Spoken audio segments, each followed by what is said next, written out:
Buenos días a todas y todos. Muchísimas gracias por la presentación del compañero. Muchísimas gracias a la doctora Susana Nuin, directora del CEVITEPAL, que fue quien nos juntó a todos nosotros acá en este evento de calidad por las figuras que congrega de manera de presencial y también de manera virtual.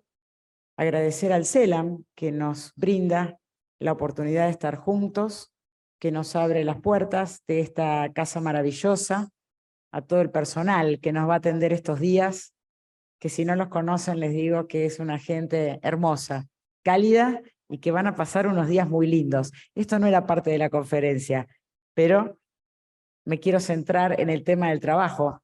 Entonces tenemos que reconocer el trabajo, porque a veces hablamos del trabajo justamente o consideramos trabajadores justamente a los que no tienen trabajo. Y todos los que trabajan no se consideran trabajadores. Y así estamos. Y cuando pregunté ayer a una compatriota argentina por WhatsApp, ¿cómo está todo por ahí? Pregunta que generalmente se responde de manera retórica. Me dice, esto es un caos. Entonces cambié absolutamente el tema que quería plantear. El caos. El caos es uno de los relatos bíblicos para la creación. Un mundo se crea a partir del caos. El problema es quién ordena el caos. Porque quien ordena el caos crea un nuevo mundo y se convierte en Dios. Si Latinoamérica está en un caos, porque la violencia es simplemente el síntoma de una situación caótica, el mayor peligro es de dónde va a surgir ese supuesto Dios que ordene el caos. Y yo les digo que están en campaña. Están en campaña para crear una nueva América Latina. Y hay muchos sectores que tienen pretensión de ocupar el lugar de Dios. Este es un espacio religioso. En mi caso, pertenezco a la Iglesia Católica. Y a pesar de que soy profesora de teoría política, no voy a hablar desde el campo de la política, sino desde el campo de la teología. Creo que tenemos que reivindicar el Evangelio, creo que tenemos que reivindicar la fe, porque estamos cayendo en la tentación de repetir un discurso que no es el nuestro, que es secular, que usamos palabras para las que no estamos preparados muchos de nosotros, y sin darnos cuenta, estamos haciendo campaña al futuro Dios que va a ordenar este caos. Creo que hay que volver a lo religioso, porque ahí tenemos la mayor amenaza en nuestra América Latina. Creo que hay que trabajar desde la base y olvidarnos de las altas esferas, como nos dice el Papa. La solución viene de abajo, viene del subsuelo del planeta, no viene del academicismo, no viene de los que balconean la vida. Un caos. Atentos a este caos. Así lo llama la Biblia. El Papa lo llama crisis civilizatoria. Una crisis civilizatoria es un caos, que se manifiesta como crisis ecológica, socioambiental. Lo contrario del caos es el Estado. El Estado es fijar un momento en el movimiento de los estadios, de un recorrido. Sin embargo, hoy tenemos grandes discursos en contra del Estado. Eso fomenta el caos. Ojo con eso. La violencia. Curiosamente, la primer obra literaria de esta sociedad es la Ilíada. ¿Saben con qué palabra comienza la Ilíada? Cólera. Cólera siente Aquiles porque le robaron la honra. Así empieza la obra más grande de la civilización occidental. Cólera. ¿Por qué siente cólera Aquiles? Porque tiene que ir a pelear una guerra que no es suya. Simplemente porque está alineado con Menelao. Y hay que ir a pelear contra los ilios. Y él dice, no me robaron nada, ni una oveja me sacaron. No tengo nada contra ellos. Solo voy, ¿por qué? tomé parte, me paré de un lado, estoy en una parte, en un partido. Y hay una guerra entre humanos, que no es de ellos, es una guerra de dioses, pero que quienes ponen los cuerpos son los humanos. Hay que recurrir a la literatura y ver por qué entramos en el campo de la violencia. Y hay dos formas de morir. Una, Aquiles contra Héctor, que se reconocen ambos como virtuosos, tienen el arete, son lo mejor de cada casa, como diría Joan Manuel Serrat. Y saben que se tienen que matar porque han tomado posición en un partido político. Pero reconocen en el otro la virtud. Por eso son enemigos. Enemigo es aquel a quien le doy ese lugar, a quien lo reconozco en la virtud. Sin embargo, cuando Aquiles mata a quien asesina a su primo, no lo mata con honores en un campo de batalla. Lo liquida como a un criminal al costado. Hoy estamos en ese lugar donde no reconocemos al otro como un enemigo político, sino que lo criminalizamos y lo ejecutamos de una manera espantosa. El Papa habla de muchas guerras. La de Ucrania no es la única, pero domina el discurso porque es europea. Acabo de recibir una noticia que en este momento en Ciudad Juárez murieron un montón de migrantes calcinados, sin salida. Eso es una guerra. Esas son víctimas de una guerra. Tenemos muchas guerras en la América Latina, pero hay que entender cómo se sale de ese conflicto. Cuando Virgilio escribe la Eneida, que es la segunda gran obra de Occidente, a pedido de Augusto, para que también Roma tenga una fundación heroica y no solamente Grecia, era su compañero de high school y le pide hacer un libro heroico. Entonces él tiene que defender la dignidad, inventar, construir un mito. Pero es interesante porque Héctor, que ya estaba muerto, le dice en sueños a Eneas que tiene que salir para salvar la cultura. Tiene que salir. La solución no era ir a combatir, porque era una muerte segura. La solución era emprender un exilio, emprender un camino, una salida. El Papa nos habla, una iglesia en salida. Empezar a caminar hasta llegar a Lazio, que es donde se va a fundar Roma. La solución es salir, empezar a caminar. Y Eneas sale, y quizás todos recuerden la maravillosa obra de Bernini, cuando nos muestra a un Eneas que lleva a su padre en el hombro, porque era cojo, porque había traicionado el secreto de una mujer, una diosa. Lleva a su hijo de la mano, el futuro, y el padre en la mano lleva los penates. Los penates son los dioses del lugar. Una estatuilla pequeña. Esto lo va a retomar Maquiavelo en los discursos, la primera década de los discursos de Tito Livio.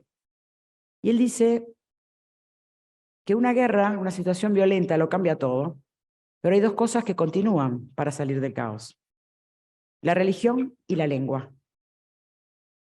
Virgilio lo pone a Eneas saliendo de ese caos, que es la guerra de Troya, para fundar un mundo nuevo, y lo que se lleva es la religión, los penates, y la lengua, la tradición. Estamos en una situación de caos, una crisis civilizatoria. El Papa nos dice que tenemos que salir y empezar a caminar.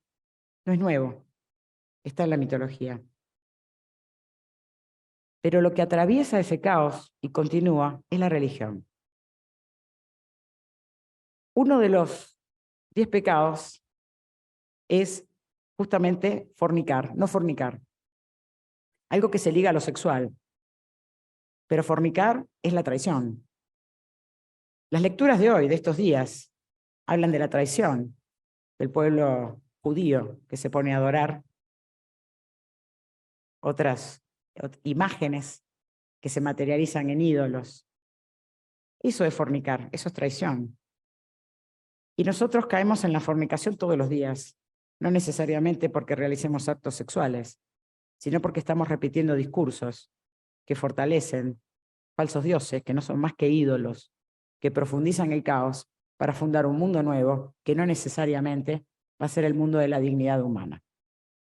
Acá encontramos muchas palabras, ya perdí la cuenta de cuánto, no tomé el horario, así que si por favor me avisa cuando esté por terminar. Hay muchas salidas del caos. Una es la liberal, podemos tomar el ejemplo de Hannah Arendt. Hannah Arendt nos ha hablado de la democracia, nos ha hablado de la banalidad del mal cuando escribe contra el totalitarismo. Un mal que es banal porque justamente se aplica en el fordismo. Hay una división del trabajo y hay una división de la muerte, de la aniquilación. Cuando consumimos, no somos los responsables directos de un pueblo que en Brasil fue sepultado por una luz, por prácticas extractivistas. Somos simplemente consumistas en las góndolas de un supermercado. Eso es la división del trabajo. Eso es la división del aniquilamiento. Así se mataron 6 millones de personas en el nazismo, ¿verdad? Eso es la banalidad del mal. Un jesuita diría, el mal aparece siempre bajo la especie de bien, por eso nos seduce y por eso no nos damos cuenta. Para no caer en esa tentación, Hannah Arendt habla de la palabra pública, es la política, es la democracia como palabra pública. Y dice que cuando termina la palabra pública, empieza la violencia. Cuando termina la democracia, empieza la violencia. Ahora, la democracia es una palabra que aparece tardíamente en la doctrina social de la Iglesia. Hoy todo el mundo habla de democracia. Dicen que nuestros gobiernos latinoamericanos, populares, son una amenaza a la democracia, que van a destruir nuestro continente. Bueno, son producto de la democracia, subieron por la mayoría de los votos. ¿Pero qué es la democracia? La democracia no es una forma de gobierno, es un estilo de vida. Y no podemos hablar de la democracia griega, por ejemplo, que es una forma, un estilo de vida, donde el kratos, el poder, estaba en el demos, que era la parte incluida de la sociedad, los que tenían acres. Eso es una democracia selectiva, en un modo económico esclavista, por lo tanto no podemos explicar la democracia actual desde los griegos. Tampoco podemos explicar Latinoamérica desde la democracia liberal construida en Europa, porque es una democracia que emerge en sistemas republicanos o monárquicos en un sistema con desarrollo económico avanzado, que genera pleno empleo, que pone a las personas 7 horas al día, 6 días a la semana, juntas, para que aparezca la palabra pública de la que habla Hannah Arendt, y armen partidos políticos, porque cada uno tiene una parte de la torta, algunos como patrones y otros como trabajadores. Y así tenemos la democracia liberal, con partidos de derecha y de izquierda. Pero eso solo es posible cuando hay pleno empleo. Cuando no hay trabajo, en primer lugar no puede haber partido, porque los descartados no tienen ninguna parte de ninguna torta. Y segundo, porque no hay espacio para la palabra pública. Entonces, pretender hablar de que en América Latina la situación es un modelo democrático liberal suena muy lindo en Europa, pero no tenemos las condiciones en América Latina. Entonces, yo propongo, ¿qué pasa si desde un espacio cristiano, como es el mío, católico, dejamos de utilizar el lenguaje que no es nuestro, y recurrimos a lo teológico, que es mucho más que lo religioso? Porque justamente, como dijo el cardenal Ratzinger en un debate con Paolo Flores de Arce, la teología nace para criticar a la religión. La religión es un mero culto funcional a los fines del Estado, hoy a los fines del caos. La teología es otra cosa, es un discurso, es dar razones de nuestra fe. La Iglesia Católica desarrolló la doctrina social de la Iglesia. La primera es la Rerum Novarum, y el tema central es la violencia de los trabajadores, la violencia que vivían los trabajadores en un sistema sin derechos. A partir de ahí, toda la doctrina social gira en torno al tema del trabajo. No habla de violencia, habla de trabajo. No habla de democracia, no habla de democracia, habla de participación. La doctrina social de la Iglesia no habla de democracia. Ojo, habla de participación, que es otra cosa. Porque podemos tener democracia, votar cada 4 años, pero si no participamos en los procesos de decisión sobre los modos de producción, consumo, distribución y reinversión de la renta, no hay democracia. Entonces, nuestra palabra no es democracia. Nuestra palabra, desde la doctrina social de la Iglesia, que es uno de sus 4 principios, es la participación a través de la subsidiariedad. Nuestra palabra es dignidad humana, porque en un continente donde la mayoría de las personas son creyentes, lo que constituye la conciencia no es el programa político partidario, liberal, de izquierda o derecha. porque no están las condiciones para eso. Lo que constituye la conciencia en nuestra América Latina es la fe. Nuestra gente cree, porque se lo enseñamos, que Dios existe. Le enseñamos eso y lo creyeron. Y creen que los creó Dios. Lo creen, eso se llama fe. Y creen que son igual a Dios, que son imagen de Dios. Están convencidos de eso. Eso es la dignidad humana. Ellos creen que valen porque son creados por Dios, porque son salvados por Dios en la segunda persona. Eso es la fe. Y en plano horizontal es la confianza, con fe en el otro. Ese es el modo político, eso es el estilo latinoamericano. Y eso genera los movimientos, que no son partidos, porque no hay trabajo, pero son la expresión de un pueblo. Y no es la mera emoción. Es un sueño, como lo llama el Papa Francisco. El Papa no habla de la emoción de la masa. Ojo, los teólogos que dicen eso, porque eso no es el magisterio social de la Iglesia, ni de este Papa ni de ninguno.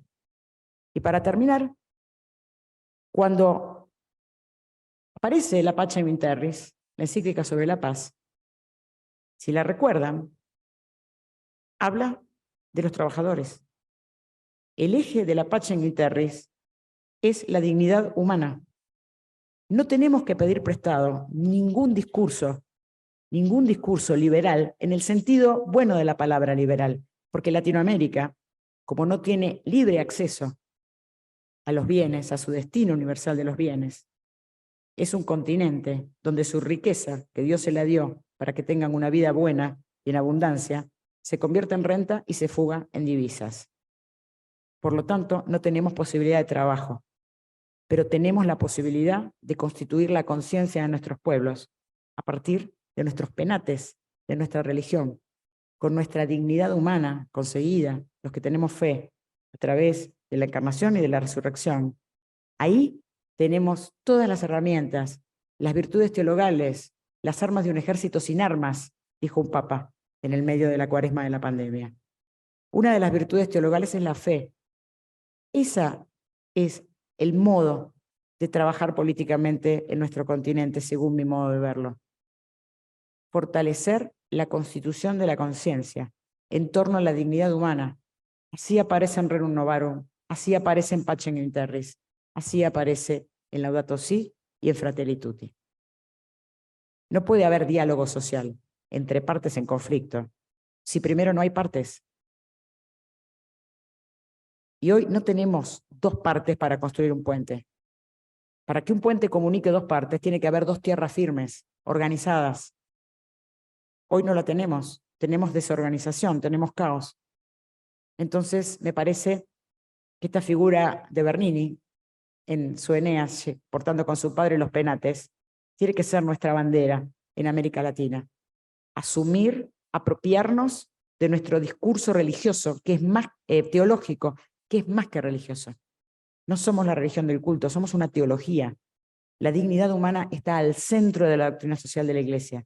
Si no fortalecemos y constituimos conciencias en torno a la dignidad humana para poder garantizar el libre acceso a los bienes creados y desarrollados, generando instituciones solidarias. Instituciones solidarias. La solidaridad no es caridad, son instituciones. Pleno empleo, cobertura médica, salud, educación pública. Eso es solidaridad. No podemos ser la agencia financiera de las dádivas internacionales. No somos una agencia financiera que coloca el dinero del asistencialismo. Si hacemos eso, no vamos a salir del caos. Porque nuestros pueblos no son mascotas que necesitan agua y comida. No es esa nuestra tarea. Esa es una tarea secular. Nosotros no estamos para distribuir el dinero de nadie. Estamos para constituir conciencias moralmente cristianas que defiendan la dignidad humana primero en sí mismos y después en los demás y en la naturaleza, para restablecer y reconciliar el diálogo entre las personas con el verdadero Dios y con la naturaleza. Esa es la tarea. Se está perdiendo de vista, según creo, que el gran tema, como dice Fratelli Tutti, el Papa Francisco, es el trabajo. Sin trabajo no puede haber palabra pública de la que habla Hannah Arendt.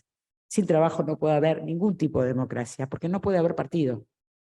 No puede haber partido. Entonces nuestra tarea es volver a nuestra religión, a nuestro credo, a nuestra fe, ahí tenemos todas las armas de este ejército sin armas para fortalecer a nuestros pueblos y que no caigan en la prostitución de adorar falsos dioses, porque, como dice la Ilíada, esa cólera solo lleva a la muerte. Muchas gracias.